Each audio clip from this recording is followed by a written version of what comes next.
मैंने सोचा कि अब सारी बातों को साइड करते हैं, ठीक है।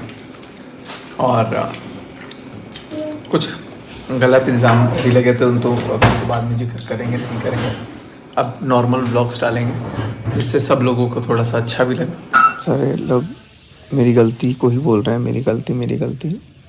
मैं बोल देता हूँ सारी गलती मेरी ही है, टोटल गलती मेरी ही है, उसी की सज़ा मुझे मिलेगी। मैं इतना गिर गया हूँ कि मनीषा क्या मुझे एक्सेप्ट करेगी नहीं करेगी। मैं खुद को फील कर रहा हूँ कि मैं किसी के लायक नहीं हूँ। मैं कहीं का नहीं रहा, मैं कहीं का नहीं रहा। किसी की कोई गलती नहीं है, सारी गलती मेरी है। जैसा कि आपने वीडियो देखा ही है, आपको पता ही चल चुका है कि हम किसके बारे में बात कर रहे हैं। आखिर मुझे इस सचिन का बिहेवियर बिल्कुल समझ में नहीं आ रहा। ये पागल है कि पागल हो चुका है, कोई नहीं जानता। इसने पागलपन की भी सारी हदें कह दो तो सारी पार कर ली है।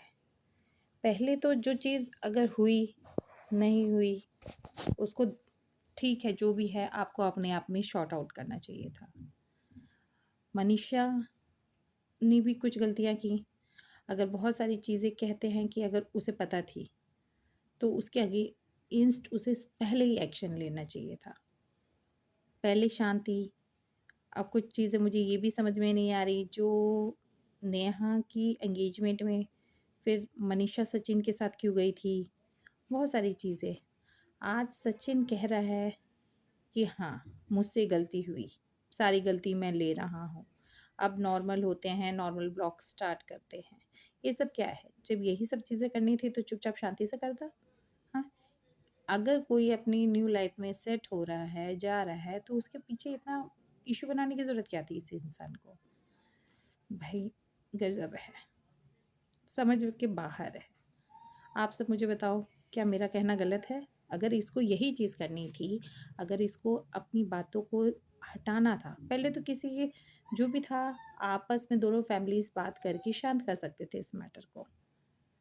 अगर इसमें नेहा की भी गलती है, जहाँ तक लगता है, अगर है, तो उसे अपनी गलती चाहे रियलाइज़ हुए जो भी ही, उसने अपने स्टेप को पीछे रखा, आगे बढ़ने की कोशिश की। अगर उसने आगे बढ़ने की कोशिश की तो इसको उसकी लाइफ को तबाह करने की कोशिश नहीं करनी चाहिए थी, और खुद की तो कर ही चुका है।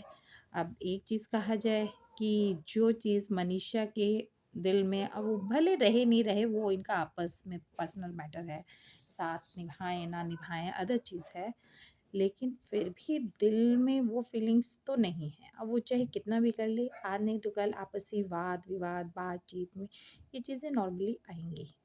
क्यों? मैंने सही कहा कि नहीं? अगर आपको ये बात सही लगती है तो प्लीज़ मुझे कमेंट कीजिए। Thank you.